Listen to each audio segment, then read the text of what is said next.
함께 만드는 언론 미디어 동도와 여기는 국민TV 함께 만드는 언론 미디어 동도와 여기는 국민TV.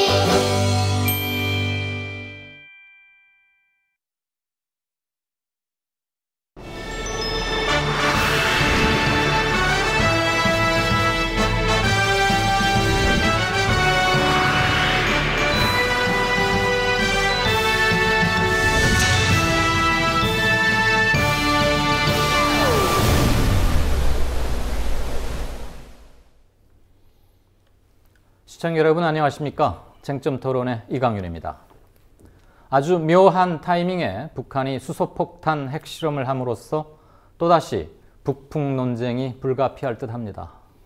한편으로는 번지수도 모른 채 우편 배달 나가는 집배원 같은 형국입니다.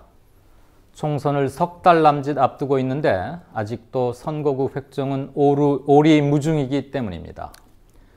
여야 모두 총선 내홍을 앓고 있지만 그 정도는 야권이 좀 더 격렬해 보입니다.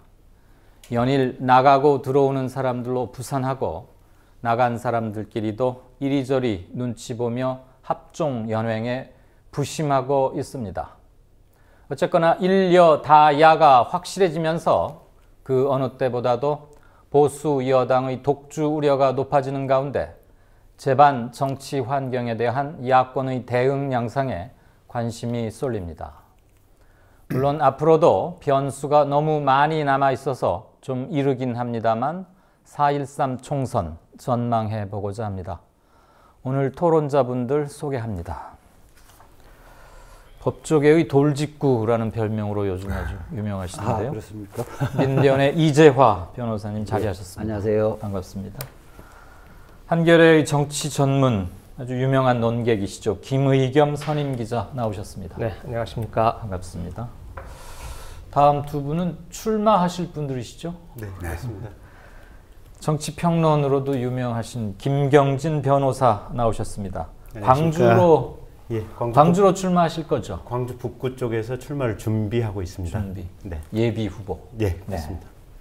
그나저나 뭐 저 선거구 획정이 이래가지고 지금은 예비 후보도 아닌가? 등록도 안 받아주고 있죠. 예.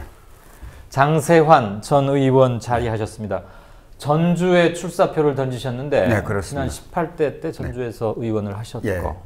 지금 현재는 특정 뭐 이를테면 안신당이라거나 천신당이라기보다는 그런 건 아니고 예. 야권 단일 신당을 추진하고 계시는 거죠. 그렇습니다. 네. 네. 그러니까 뭐 특정 어느 정파라고 이렇게 갈래는 하지 않겠습니다. 네.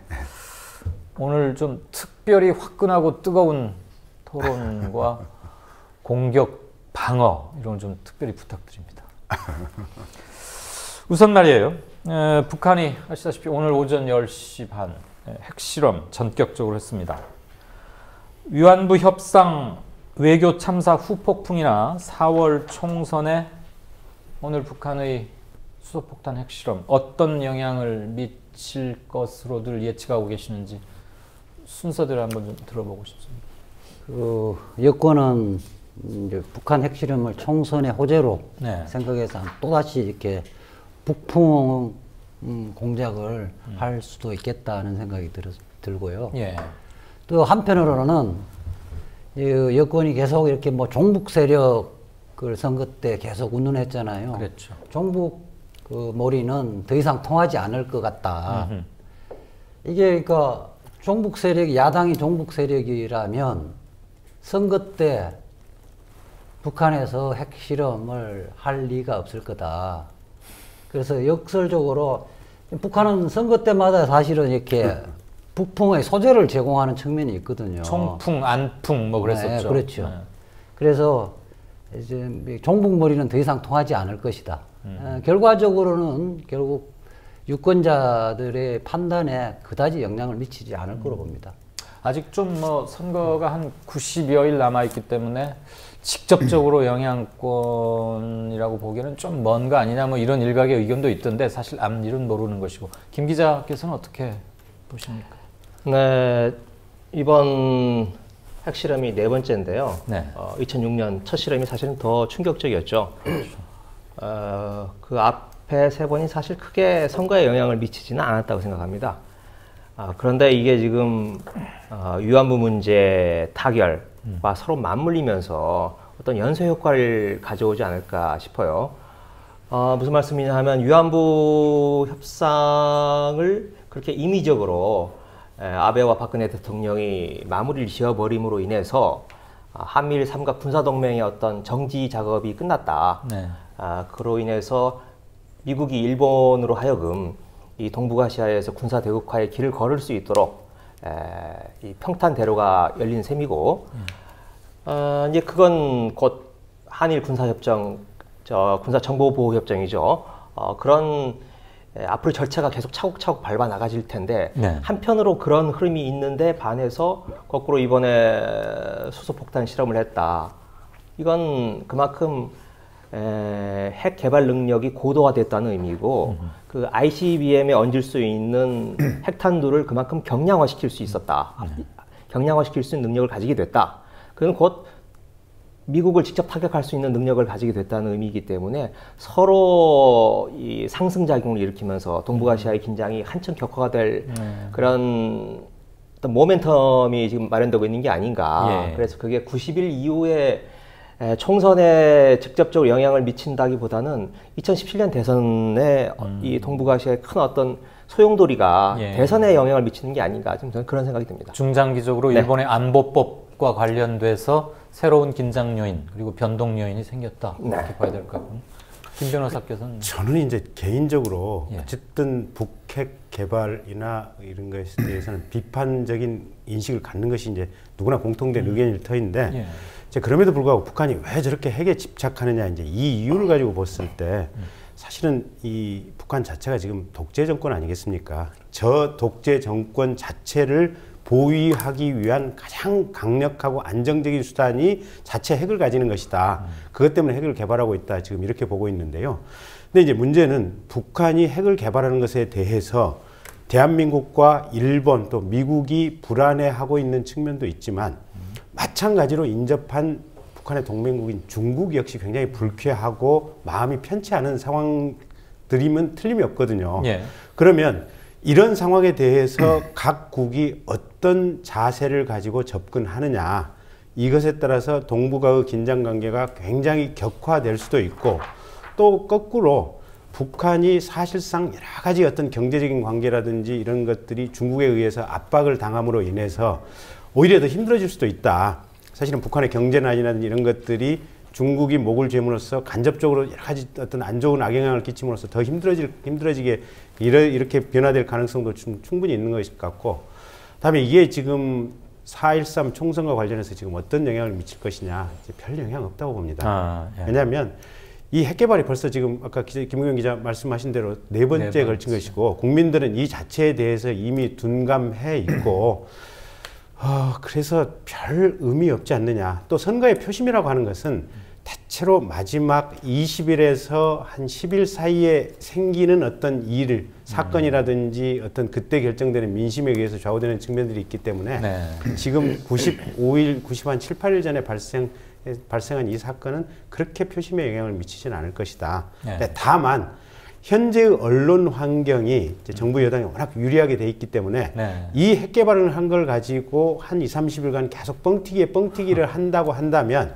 간접적으로 정부 여당이나 또 새누리당 쪽에서 이걸 선거의 호재로 쓸 수 있는 간접적인 어떤 투자 인프라로 사용할 수 있는 가능성은 있으나 본질적으로 이게 직접적인 영향을 안 미칠 것이다. 이렇게 보고 있습니다. 재밌네요. 투자 인프라. 네. 자, 장전 의원께서는 네. 이번에 그 북한의 그 핵실험 일단 그 일본 그 히로시마에 투하된 그런 원자폭탄 정도 수준이라고 합니다. 오늘 한 거요? 네.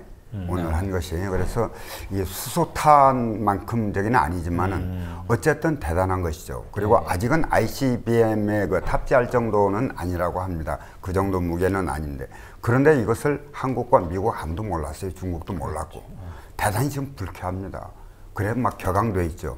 그래서 사실은 이 북한의 핵 실험으로 인해 가지고 한반도 정세가 지금 급격하게 냉각되고 있습니다. 또 남북한 이 군사적 긴장 관계도 아주 고조되죠. 예. 이제 그런 게 예상되는 상황에서 위안부 그 협상 문제 참 굴욕적으로 잘못된 그 협상 문제가 지금 묻히게 생겼습니다. 또 국내 정치 모든 문제들도 당분간은 아마 빨아들이는 그런 블랙홀 역할을 할 겁니다. 예.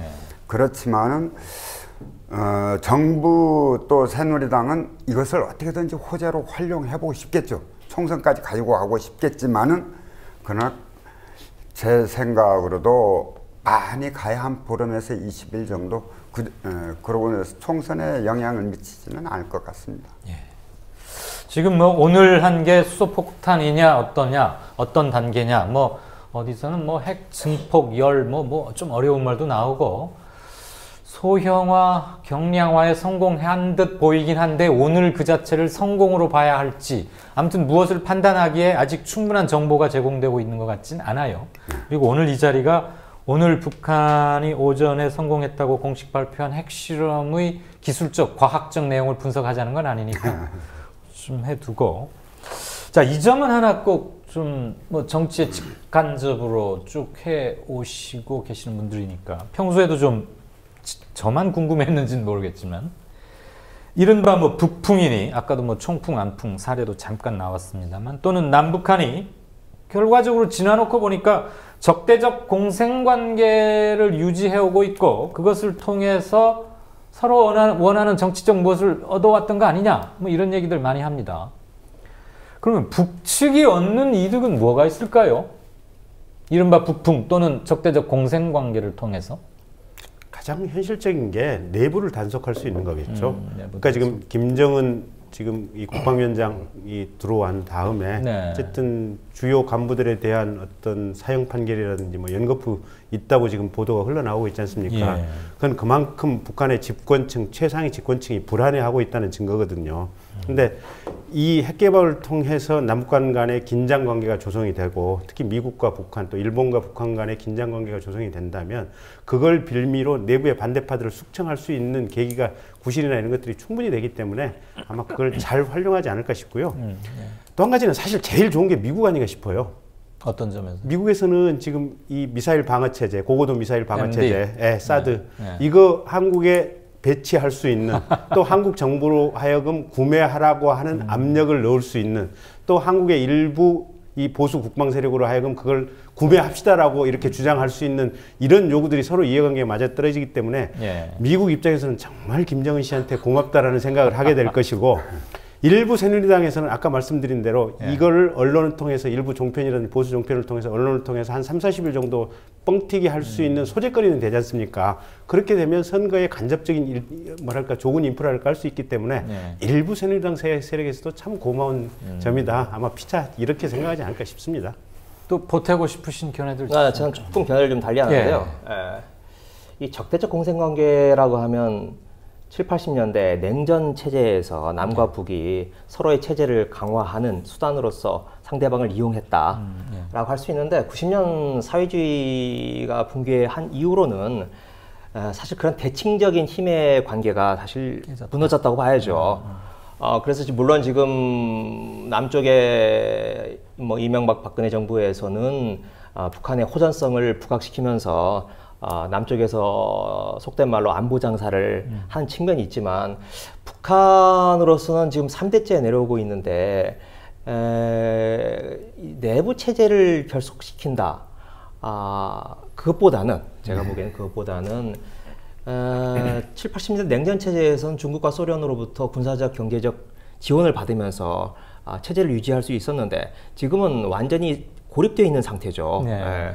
이 고립되어 있는 상태에서 자기들의 어떤 활로를 찾으려면 결국 미국과 수교하는 길, 미국으로부터 도움을 받고 미국으로부터 국가로 인정받는 길이 북한이 살 수 있는 길이다라고 하는 걸 북한의 김일성, 김정일, 김정은 체제가 저는 인정을 하고 있다고 생각을 해요. 그래서 그 활로를 찾으려고 북한은 미국에게 계속 러브콜을 보내왔었는데 어떻게 보면 미국으로서는 그러한 북한이 중국 때문에 즉 앞으로 미국과 중국의 관계가 계속 격화될 거고 가상의 적국으로서 중국을 다뤄야 되는데 중국을 맞상대하기에는 너무 버겁고 중국을 견제하는 데 있어서 북한이라고 하는 게 가장 좋은 핑계거리로 지금 있기 때문에 미국 입장에서 네, 그래서 북한의 어떤 러브콜이라든지 관계 개선에 대해서 계속 냉담하게 끊어버려 왔던 게 지난 최소한 90년대 초반부터 지금까지 역사라고 생각을 합니다. 그래서 지금은 북한이 이제 러브콜을 보내다가 안 되니까 핵실험을 통해서 야 이래도 수교 안 해줄래? 이래도 수교 안 해줄래? 라고 계속 에스컬레이트를 시켰는데 미국은 또 오히려 그걸 또 그걸 빌미로 더 제재를 강화하면서 서로 긴장을 고조시키는 그런 의미에서 적대적 공생관계는 제가 받아들이겠는데 남북 간의 적대적 공생관계는 조금 의미가 다르다고 북한과 미국의 공생관계. 근데 이제 저는 저도 그래 보이려면 네. 남북 간 그 적대적 공정관계는 아마 이제 그런 시대는 좀 지나지 않았는가 싶습니다.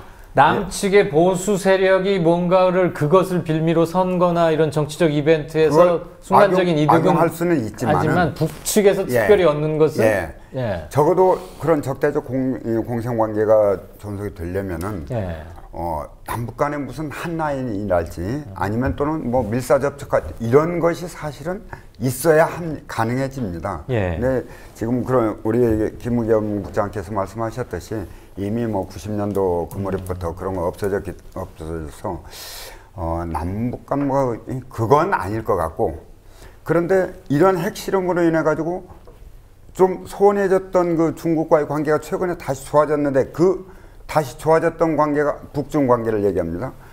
이걸로 인해 가지고 다시 또 소원해질 수 있거든요. 그러겠죠. 지금 북한 입장으로서는 중국이 가장 어떻게 보면 하나밖에 남지 않은 그런 우호가인데 그 관계 해치는 것까지 무릅써가면서 이것을 했다.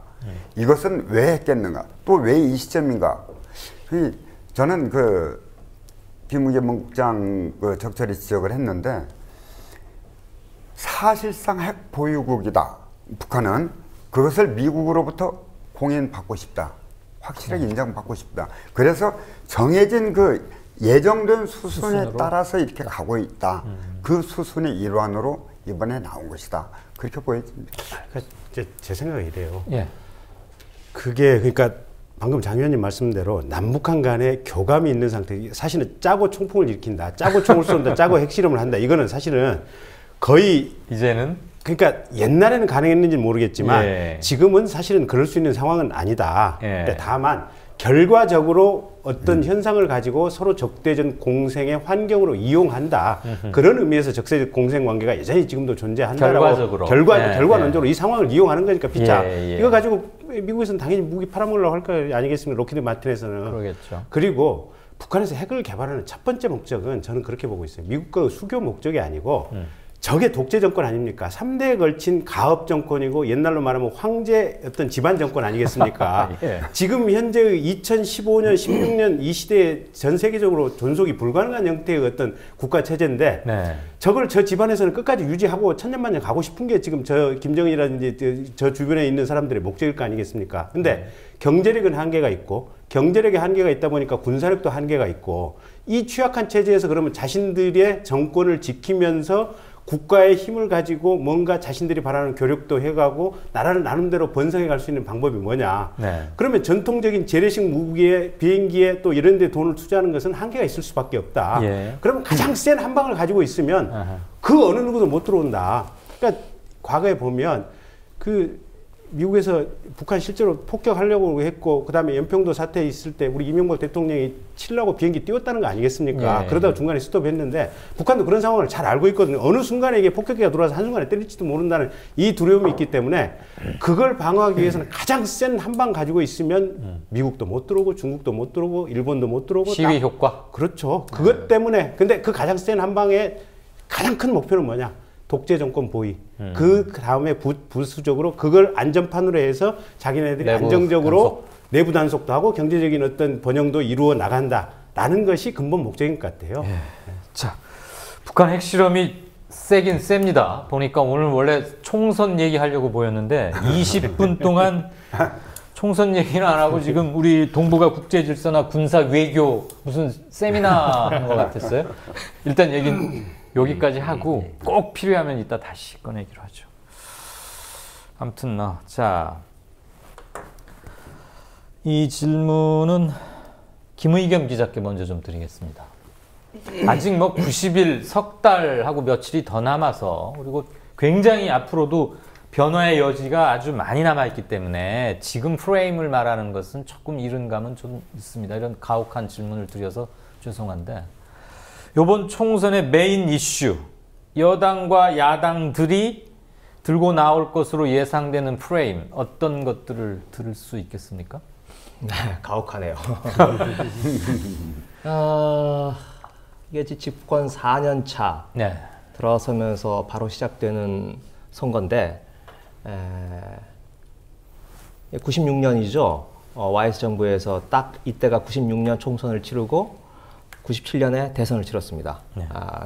그 시기별로 보면 딱 그때 하고 20년 전이죠. 그렇네요. 네, 네. 딱 맞아 20년 떨어지는데. 주기로 우리가 지금 네, 20년 주기로. 똑같다니까. 네, 가니까요.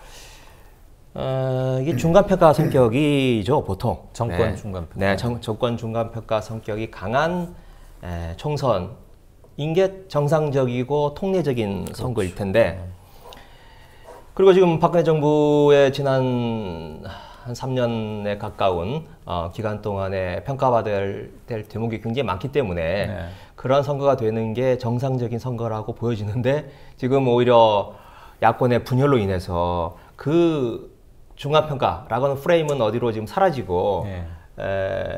쟁점이 지금 누가 제1야당이 되느냐. 네, 네.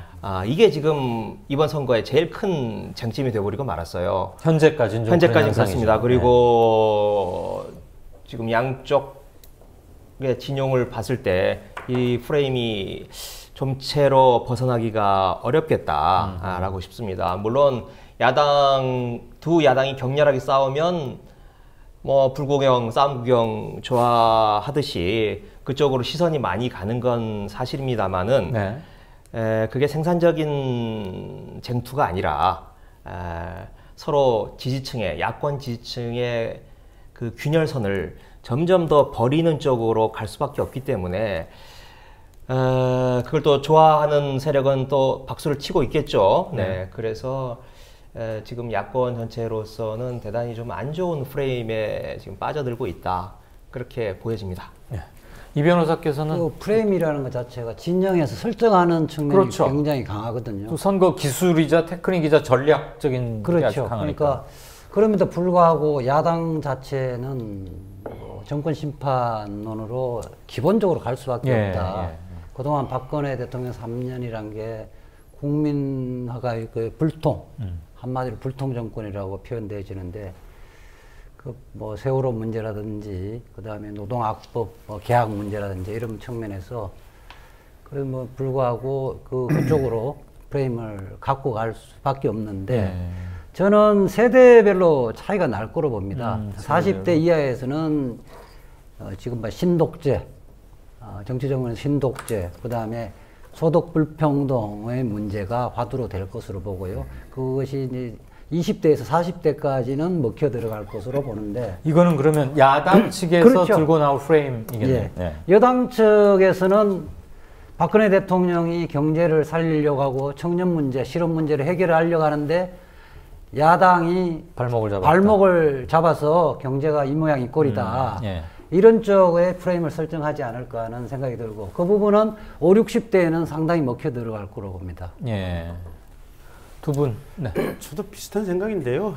기본적으로 야당은 어쨌든 박근혜 정부 심판하자라는 정권 심판론 얘기할 거고, 그러면 심판의 근거가 뭐냐? 뭐 박근혜 대통령 공약 안 지켰다, 뭐 누리과정 예산 제대로 안 지켰다, 그 다음에 국가 재정 거덜냈다. 지금 뭐 부채 박근혜 정부 들어와서 근 한 150조 이상 지금 국가 부채 늘어났지 않습니까? 예.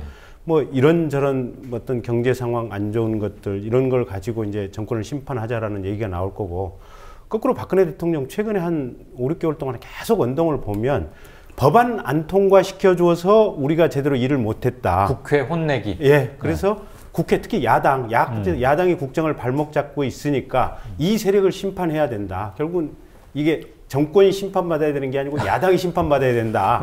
뭐 자기네들이 모든 권한과 행정권한을 다 가지고 있으면서 심지어는 국회와 뭐 이게 행정권한이 뭐 동권이라고 주장을 하면서도 어쨌든 야당을 심판해야 된다라는 그 프레임 하나 지금 얘기를 하는 거 있는 것 같고 또 한 가지가 이런 것 같아요. 야권이 저렇게 분열돼 있고 질이 멸멸돼 있는 걸 얘기를 하면서 쟤들은 어떤 상황에서도 국정 운영 능력, 수권 능력이 없는 집단들이다. 안철수 측도 마찬가지고 민주당 측도 마찬가지다. 그럼 쟤들한테 도대체 무슨 국회의원 자리를 맡기고 국정을 맡기느냐.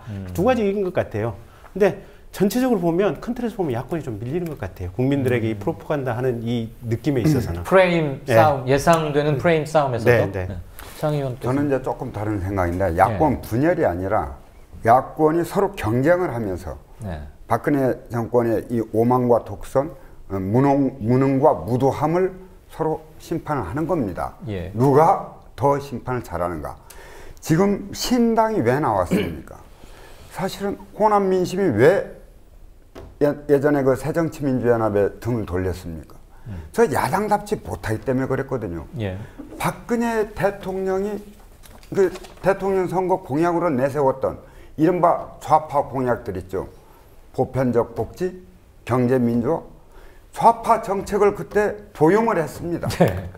그랬는데 그런 얘기를 한마디를 못했습니다. 야당이.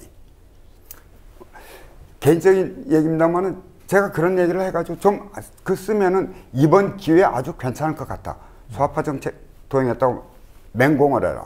근데 어쨌든 그런 얘기는 없었고, 그리고 좌파 정책을 가져갔기 때문에 대통령 당선되고 나면 당연히 그것은 이제 빌공짜 공약이 됩니다. 절대 보수 우파 정권에서는 그거 뭐 할 수가 없습니다. 핑계는 예산 부족. 이런 식으로 아주 부도덕하고 정의롭지 못한 정권입니다. 정권을 잡은 뒤에 그 오만과 독선 또 무능과 실정이 오죽했습니까? 아니 그리고 이제 과거 얘기는 관두 아니 제 얘기하죠. 그런 그 박근혜 정권을 이제 정말 제대로 다그쳤으면 아마 호남 민심이 떠나지 않았을 겁니다. 문재인 대표에 대한 감정적인 문제도 분명히 있습니다. 호남 민심이 문재인 대표가 완전히 반호남 정서 강하다. 이런 심정도 분명히 있습니다만은 그거보다는 좀 민주화 정의로 대변되는 호남 정신이 실종되고 야당으로서의 역할과 기능을 제대로 다하지 못했다. 그래서 야당성을 상실했다. 그러니까 이 당은 안 된다. 그래서 말하자면 국민적 요구에 의해서 탄생된 게 지금 신당입니다. 그런데 지금 현재 신당은 좀 약간 그 여러 갈래로 있어가지고 지지부진한 상태. 그래서 다시 또 국민들로부터 거기에 대해서 이제 혼란도 두고 약간 저거 제대로 되겠어 하는 그런 우려도 사고 있습니다만은. 어쨌든 야권이 단일 신당으로 뭉쳐진다면은 그 뭉쳐진 단일 신당하고 그 다음에 지금의 더불어민주당이죠 이제 이 두 야당이 거세게 경쟁을 해야 합니다. 선명성, 야당성을 놓고 경쟁을 할 것이다. 선명성, 야당성 이런 걸 놓고 박근혜 새누리당 정권을 매섭게 비판하고 심판하면서 그러다 보면은 말씀 도중에 대단히 죄송합니다만 조금 길어진 감도 있지만 중간 이 지점에서 꼭 질문을 드리고 싶은데 두 야당이 선명성 경쟁을 하리라고 예상은 하는데 막상 선거 전에 들어가서 서로 치열하게 싸우다 보면 자기들끼리 치고 박아버리는 공동의 적을 향한 정탐보다는 그래서 결국은 프레임이 좀 꼬이게 되지 않을까 하는 우려가 드는데 말입니다. 저는 박근혜 이 새누리당 정권이 부자 정권입니다. 명백한. 그런데 이 지금 더불어민주당은 그것을 제대로 공격을 못했었죠. 아주 아픈 것이 담배값 인상한 겁니다. 담배값 인상은 서민 증세죠. 부자 증세에 대해서는 손도 못 대고. 그래가지고 담배세 올려가지고 지금 4조 원 정도를 받았지 않습니까? 그런 식으로 하다 보니까 그냥 따라가는 겁니다. 부자 그러니까 말씀을 잠깐 정리를 하자면 야권의 기존 제1야당과 야권의 새 당 사이에 야성을 놓고 선명한 경쟁을 하면서 프레임은 자연스럽게 형성될 것이다. 예. 라는 게 장전 의원의 말씀이시고. 그런데 이제 말하자면 야권에서는 제가 죄송합니다. 말씀이 제가 너무 길었던 것 같습니다. 예, 그래서 예, 잠시 정리하고 다음부터는 좀 주의하겠습니다. 예. 네, 지금 박근혜 정권이 네. 부자 정권이고 예. 그리고 재벌 위주, 대기업 위주 정책을 합니다. 네. 노동 개혁을 한다고 하면서 사실상 노동 계약을 하는데 그런 것을 할 것이 아니라 청년들 일자리를 많이 주려면요. 지금 대기업 위주 정책을 하면 안 됩니다. 이걸 빨리 중소기업 위주 정책으로 경제 정책을 변화시켜야 합니다. 그리고 우리 지금 저성장 기조가 아주 장기간 지속될 것으로 이렇게 우려되고 있는데 네. 이것을 타개할 수 있는 유일한 방법은 남북 간 경제 협력 강화입니다. 알겠습니다. 예. 그래서 그런 기조를 좀 정책 기조를 변화시켜가는 경제 문제, 국민 삶의 질 향상의 프레임을 이렇게 딱 형성을 하면은 저는 충분히 야권끼리 싸우지 않고 예. 야권이 경쟁해가면서 박근혜 정권 심판할 수 있을 것이다 생각합니다. 오늘 할 얘기들의 상당 부분이 지금 한꺼번에 터져 나왔어요. 그러니까 네. 저는 이제 말씀하십시오. 석 달 남았는데 전선이 네. 객관적 상황에서는 전선이 명확하게 형성돼져야 되는데 네. 저는 그렇다고 봅니다. 안철수 신당이 정권 심판과 야당 심판을 들고 나오면서 네. 물타기가 되어버린 겁니다. 저는 그렇고요. 그동안 제대로 된 야당의 역할을 못한다는 부분은 맞아요. 그 원인 자체가 실제로 단일 대우로 해서 싸워야 되는데 국정교과서 문제 싸워야 되는데 네. 야당 내부의 비주류는 이른바 뒤에서 총질만 계속해 왔단 말이에요. 그래서 단일 대우가 형성되지 못한 원인은 거기에 있다. 그래서 저는 이 기회에서 지금 이번 야당끼리의 싸움은 저는 선명성 경쟁이 될 수가 없고요.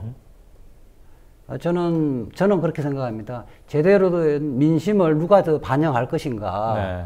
옥석을 가리기 위한 그 선거가 되지 않을까. 누가 더 선명한가가 아니라 그렇죠. 옥과 석을 나누는 작업이다. 그렇죠. 네. 저는 뭐 그렇게 이야기하는데 사이비 민주주의자와 진정한 민주주의자가 네. 이번 총선 결과가 좀 드러나지 않겠느냐. 길게 보면 일시적으로 실패할 수도 있는데 길게 보면 장기적으로는 오히려 야당 재건에는 도움이 될 수 있겠다. 이런 한 번은 거쳐야 할 통과 의례고 결국은 예. 몸에 좋은 보약일 것이다. 예. 그리고 다른 견해. 네. 예. 그 판단은 결국 국민들이 이제 가려줄 것으로 생각을 하고 있습니다. 다른 견해 있으십니까? 그 점에 대해서 좀 예, 뭐. 아니 근데 이거 뭐 아까 지금 선거 프레임 얘기하다가 예. 호남 민심 얘기? 제가 너무 좀 아니 뭐 괜찮습니다. 어차피 나올 얘기인데 좀 죄송스럽고 괜찮습니다. 네. 네. 아니 좀 네, 이따가 제가 먼저 얘기를 할게요. 예. 어차피 이게 지금 수도권 선거는 네. 필패입니다. 그렇지 않습니까? 일려 다야. 예, 다야 구도로 간다면 예. 물론 마지막 순간에 단일화를 할 수는 있겠죠. 각 예. 지역 해당 선거구별로 단일화를 할 수도 있겠지만 네. 근데 이 단일화가요. 그것도 넉넉하게 되지 않으면 단일화 효과가 나타나지 않습니다. 당장에 작년에 동작을 선거 나경원 대 노회찬 선거를 보면 네. 노회찬 후보가 막판에 쫓아가다가 700표 차이로 졌거든요. 예. 단일화가 이틀만 빨랐으면 700표 따라 붙었을 겁니다.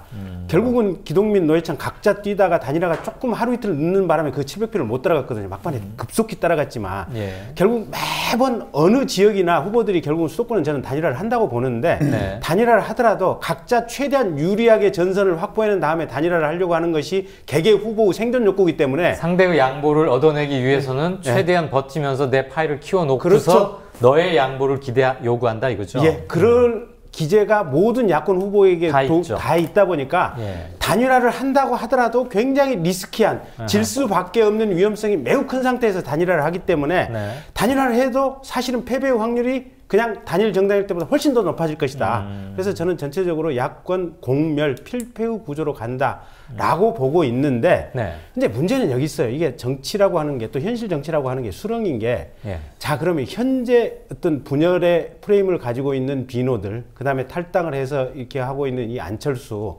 여기만 과연 그러면 일방적으로 비판을 하고 비난을 할 수 있느냐?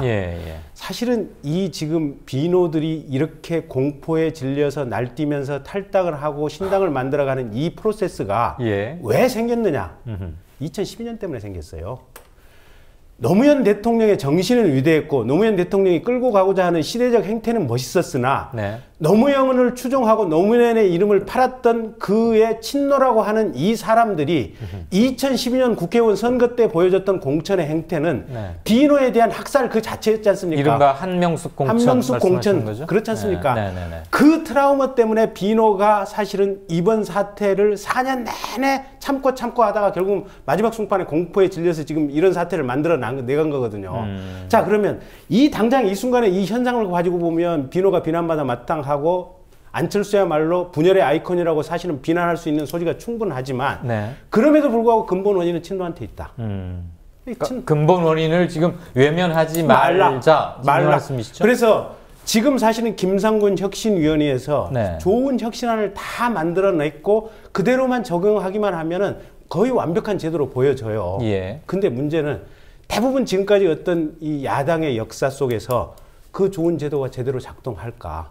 과연 그대로 믿을 수 있을 것인가? 특히 비노 쪽에서 2012년 공천을 보면서 그 의심의 어떤 트라우마 상처가 굉장히 크다는 거죠. 그러다 보니까 지금 이런 상태가 돼 있는데 근데 문제는 이런 거예요. 자, 이런 각자를 이해할 수 있는 상황들은 다 있어요, 보면. 지금 문재인 대표가 어떻게 보면 이 근거 없는 어떤 욕을 먹고 있고 비난을 당하고 있는 이런 상황들. 그다음에 비노들이 사실은 어떻게 보면 큰 틀에서 명분이 없는 이런 탈당과 뭔가 분당을 해내가는 이런 과정들. 하지만 각자 이해할 수 있는 측면들이 있는데 국민들, 특히 야권을 지지하는 국민들 입장에서는 결국은 냉철하게 선택할 수밖에 없는 상황인 것 같아요. 그럼 해법은 없습니까? 자, 그 부분에 대해서 토론은 이렇게 가면 재미가 없으니까요. 저는 솔직하게 돌직구로. 2012년도에 공천에서 트라우마가 있다. 그 문제점에 대해 지금 폭발했다 그러는데 지금 현역 의원들은 2012년도에 공천 받은 사람들입니다. 그렇죠. 그 사람들이 낙선됐던 사람은 아닙니다. 장 의원님은 좀 다르겠지만은 현재 있는 사람들은 자기들은 선택받은 사람이고 그때 와서 그 다음에 그때 문제 제기하지 않다가 지금 와서 하는 것은 그 논리적으로 그 설득력이 없는 거예요. 근데 그 점에 대해서 하나만 제가 그 점만 관련해서 딱 하나만 얘기하면 자유롭게 하세요. 공천을 받았다고 할지라도 정말로 어거지로 공천을 받은 거예요. 가령 심하면 천정배 의원 같은 경우는 마지막 순간에 지역구 요렇게 돌리다 요렇게 돌리다가 송파을인가요? 송파병인가요? 거기에 받았는데 후보 등록하기 하루 전날인가 이틀 전날인가 공천을 받았어요. 결국은 그런 과정들을 이 비주들이 보고 느끼고 현장에서 생생한 감을 가졌기 때문에 그 사람들이 비록 공천을 받고 현장에 출마해서 국회의원 당선이 됐지만 12년도 이 프로세스를 잊을 수가 없는 거예요, 보면. 그래서 이번 과정들이 생겼다고 저는 그럼 보고 있어요. 이번에 공천을 못 받게 될지도 모른다는 잠재적 위험감에다가 구원, 감정적인 요소들이 쌓여서 결국 탈당 러시가 시작된 거다. 이게 지금 우리 김 변호사의 견해시고. 그거는 그러니까 정서적인 문제인데 그 국회의원이라는 것은 명분 갖고 정치를 해야 되는 거고요. 명분을 얻고 행동을 해야 되는데 이거 상당히 비겁한 거고 그 말하자면 정치인으로서의 본연의 모습은 아니죠.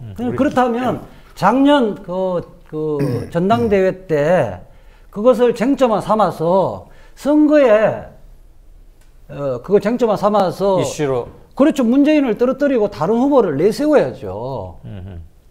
그렇게 돼서야 되는 건데 그때는 가만히 있다가 지금 와서 이야기하는 것은 상당히 저는 비겁하다고 봐요. 점점 재밌어지네요. 그래서 제가 한 말씀 너무 좀 뜨거워지는 것 같아가지고 결코 저는 시키고 싶지가 않아요. 사실 말입니다. 문재인 대표가 지난번 4.29 재보선 참패하고 그리고 물러났더라면요. 야권 신당 안 나옵니다. 왜 물러나야 돼요? 나올 수가 없습니다. 참 그 이야기를 한번 해보자고요. 왜 물러나야 돼요? 왜 물러나야 했냐면은 자, 선거 참패했다 해가지고 사무총장 이하 당직자들 전부 다 문책 경질했죠. 여지껏은 대표들이 바뀌어 왔긴 아니 뭐 했죠. 그거 아니라 하더라도요. 네네. 문책 경질 다 했거든요. 네. 사무총장 이하 그 당직자들. 예. 가장 최고 책임자는 왜 문책 안 당합니까? 자기 기득권만 왜 지키려고 합니까? 남들한테만 책임 떠넘기고. 그러니 대표의 영이 안 서는 겁니다. 최고 책임자가. 그 부분까지만 일단 이 변호사는 생각이 좀 그 다르신 것 부분은 같은데. 다르죠. 네. 그러니까 지금 야당 특히 이제 뭐 지금 뭐 이름 많이 바뀌어 왔는데 네. 이번 정당, 예. 이번 정당의 그러니까 가장 그렇게 부르십시다. 요즘 그렇게 하는 데 많아요. 예. 가장 문제점은 선거를 뭐 1년에 한 번 내지는 뭐 한두 번씩 계속 해요. 보궐선거 의회만 계속 그렇죠. 하는데 네네. 이건 정당이 아니에요. 그 선거라는 건 뭐 대통령 선거도 그러고 제도 속에 보장되어 있는 겁니다. 예. 그 안에는 마음껏 그 재량권을 발휘해서 정치를 해보라. 대표 활동을 해보라는 건데 그 기본적인 문제는 리더십의 문제가 아니라 팔로십 문제가예요. 뭐 조그마한 선거나 마음에 안 들면 책임을 져라. 이렇게 하면 정당으로서 유지가 될 수가 없습니다. 그건 저 기득권자 입장에서 하는 거고요. 정당이 제대로 정당뿐만이 아니라 어느 조직이든지 제대로 가려면은요. 참 뭘 잘못했으면 잘못한 것에 대한 원인을 밝혀야 합니다. 반성을 할 줄 알아야 합니다. 그리고 책임을 져야 합니다. 자, 문재인 대표가 그러면 설령 물러나지 않는다 하더라도 왜 선거에 참패를 당했는지 반성을 해야 할 거 아닙니까? 안 했습니다. 한 번도 해본 적이 없습니다. 어디가 아픈지를 모르는데 어떻게 그 병을 고치겠습니까? 이러다 보니까 문제가 되는 거예요. 근데 문재인 대표가 왜 안 물러나느냐? 그분 성품으로 말입니다. 물러나라고 하지 않아도 아마 4월 재보선적에 있으면 물러났을 겁니다. 못 물러나는 이유가 있습니다. 뭐죠? 28 전당대회 왜 출마했겠습니까? 그분이 당대표로. 네. 대선 후보로 그냥 가고 하자는 그 얘기도 갈 있었습니다만. 때까지 3단계를 예. 제시했었죠. 예. 네. 그러니까 당대표 출마한 이유가 있습니다. 예. 그리고 4.19 재보선 참패 후에 물러나지 않은 이유가 있습니다. 그게 같은 이유입니다. 자, 16대 총선에서 공천권을 확보하자는 겁니다. 그래서 16대? 20대? 20대. 예, 2016년. 네네. 예, 네, 네. 죄송합니다. 2016년 20대 총선에서 공천권을 확보해가지고 네. 19대 한명숙 공천 같이 네. 우리가 또 공천을 하자. 이게 친노 세력들한테는 암암리에 퍼져 있는 겁니다. 요즘이 DJ나 YS 때처럼 밀실 공천을 하거나 실력자가 자기 입맛에 맞게 그럴 때는 이미 한참 지난 거 아닌가요? 그게 안 되는데 네. 제가 그런 예를 여기서 구체적으로 할 수는 없습니다만은 예. 얼마든지 가능합니다. 김상곤 혁신안이 잘못됐다는 것은 네. 그건 이론적으로는 괜찮은데 제대로 된 말하자면은 그 혁신안 아니 구체적인 예를 들어서 팩트를 가지고 말하면 훨씬 좋겠어요. 자, 그러면 김상곤 교육감 전 교육감의 혁신안이 잘못됐다고 하는데 네, 김상곤 당인이라면 혁신안을 만들 때 자신들의 목소리를 내야 되고 그 과정에 참여해서 이렇게 가면 안 된다 이렇게 해야지 뒷북으로 다 끝나니까 이게 문제가 있다. 이렇게 하면 같이 당을 하면 안 되죠. 저는 그래가지고 그때 제가 페북에다 그게 어떻게 민주정당이에요? 그건 제가 어떤 얘기를 한지 모르지 않습니까? 모르면서 그렇게 말씀하시면 안 되고. 지금 그렇게 이야기하잖아요. 아니, 지금 김상곤 혁신안 만들어지기 전에 탈당파들이나 비노들을 지금 이야기를 하는 게 혁신안 만들 때는 제대로 목소리 낸 사람이 없어요. 끝나니까. 아니, 저는 탈당파들 얘기하는 게 20% 물갈이 하니까. 장서환 제가 얘기하는 겁니다, 지금. 다른 분들 뭐 얘기하는 거 아니고. 그러니까 친노들이 그런 생각을 갖고 있다는 게 근거를 좀 제시를 해보시라고요. 이런 식으로. 저는 뭐 친노도 아니지만은. 예. 그런 식으로 하면 업무를 가져갈 수밖에 없어요. 자칫 또 공천 장난질이 되니까. 공천 장난을 하지 않도록 하는 그 제어 장치가 있습니다. 예. 그런 장치들을 하는 건 지금 김상곤 혁신안 사실 얘기하려고 그 얘기 잠깐 조금 이따 하고요. 예. 김 기자께 중간지대에 가장 중간지대에 서 계신 것으로 여겨지는 맞죠? 네. 김 기자께 지금 2012년 이른바 한명숙 공천 트라우마가 지금의 요번에 이른바 비주류 탈당파들에게 뭘 원자 원인 또는 뿌리 근자 근인을 제공한 것 같다라고 지금 화약고를 아까 우리 김 변호사께서 건드리셨고 저는 그게 굉장히 중요한 의미는 갖고 있다고 봅니다. 그 점에 대한 평가와 뭐 개인적 동의 여부를 포함해서 평가와 만약에 그러면은 해법이 불가능한 것인가 4년 전에 한번 그런 일이 있었기 때문에 또 일어날 것 같아서 미리 나간다. 그렇다면 이것은 계속되는 악순환밖에 될 수 없을까라는 물음이 던져지는데 그걸 포함해서 좀 함께 견해를 들어보죠. 제가 사적인 이야기를 하자면 제가 가끔씩 제 처랑 다투는데 네. 싸움을 하면 제 처가 20여 년 전 신혼여행 가면서 서운했던 얘기부터 꺼내놓기 시작을 해요. 예. 이게 한이 없습니다. 그렇죠. 네, 그렇게 따지면 열린우리당 창당 때부터 네. 시작이 되겠죠. 그렇죠. 그 당시에 노무현 후보를 흔들었던 후단협 이야기부터 아마 시작해야 될지도 모릅니다. 그래서 굉장히 오래된 기간이죠. 2002년부터 따지면 지금 14년의 기간이 흐르는 동안 서로가 서로에게 상처를 줬습니다. 네. 그건 인정을 해야 될 것 같아요. 그런데 누구에게 책임이 있느냐고 따지기 시작하면 다 이제 옛날 얘기로 돌아가는 거죠. 그리고 그래서 마땅한 이제, 저울도 네, 없어요. 이게 그 균형을 잡을 수가 없어요. 제가 보기에는 그렇게 과거 얘기를 하기 시작하면 날밤을 맨날 며칠을 새야 될지 모르겠습니다. 그래서 저는 단면을 끊어서 판단을 해야 된다고 생각을 합니다. 그렇게 옛날 얘기까지 역사를 가지 말고 지금 이 시점에서 어떤 게 우리가 합의할 수 있는 가장 공정한 시스템인지 거기에 대해서 민주적인 절차를 거쳐서 만들어내면 거기에 따르는 게 유일한 해법이라고 생각을 합니다. 그래서 이재호 변호사가 이야기했듯이 김상곤 혁신이든 또 그렇죠. 김상곤 혁신이가 그 무더운 여름 기간 동안 당무위원회, 중앙위원회를 거쳐서 안을 만들어내지 않습니까? 네. 그리고 지금 비주류 의원들, 많은 의원들이 그 당무위원회로 참가하고 있습니다. 그런 절차를 거쳐서 만들어냈으면 네. 그리고 그 절차를 왜 만들려고 했겠습니까? 이런 사적인 공천, 2012년 트라우마가 있다고 하니 그런 트라우마를 최소화 재발되지 않도록 하기 위해서 이런 공적인 시스템에 맡겨보자 라고 해서 꽤 오래된 기간 동안 이런 걸 만들었고 그 정신을 당내에 다수가 합의를 한 거 아니겠습니까? 예. 그러면 그 합의를 따르는 게 민주적인 정신이지 불신하기 시작을 하면 아무것도 믿을 게 없죠. 그러면 어떻게 같은 당을 하겠습니까?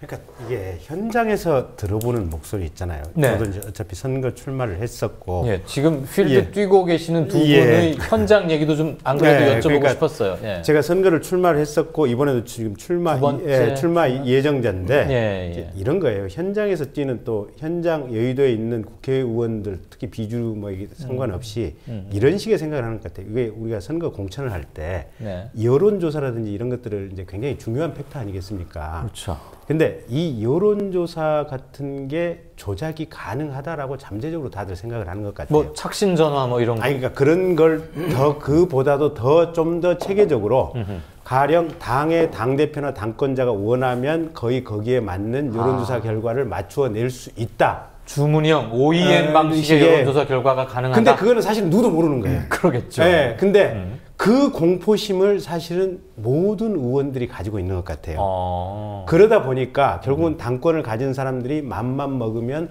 공천을 위한 자료를 필요할 때 마음껏 생산해낼 수 있다. 네, 네. 말은 안 하지만 잠재적으로 머릿속에 그 공포심이 있다 보니까 그러니까 아무개를 공천 자격에 합당한 선에 올릴 수도 있고 있다. 누구를 떨어뜨릴 수도 수도 있는 있고, 예. 모종의 수단을 이른바 당권파는 파들은 갖고 가지고 있는 있다. 게 아니냐라는 의심을 암묵적인 의심을 머릿속에 가지고 있으니까 이 모든 사태가 발생하는 다 거예요. 하고 있다. 네, 그래서 김상곤 혁신위원회에서 만들어낸 혁신안이 우리가 볼 때는 깔끔하잖아요. 좋잖아요. 그대로만 되면 예. 더할 나위 없이 좋은 제도에 보면 물갈이 적당하게 할 수 있고 예. 신임 발굴해 낼 수 있으며 그렇다고 해서 뭐 이렇게 공정성도 상당히 담보할 수 있는 이런 제도들이 특히 안심번호까지 결합을 예, 한다면 예. 근데 그럼에도 불구하고 그 의구심이 모든 의원들 또 현직 출마자들에게 다 공통되게 가지고 있다 보니까 지금 이런 어떤 이 비주류의 공포감에 의한 탈당 사태가 발생한 하나의 요인이 되지 않을까 싶고 공포감에 의한 탈당이라는 것을 아까부터 강조하던데 네. 혹시 혹시 그거에 대해서 근데 잠깐만요.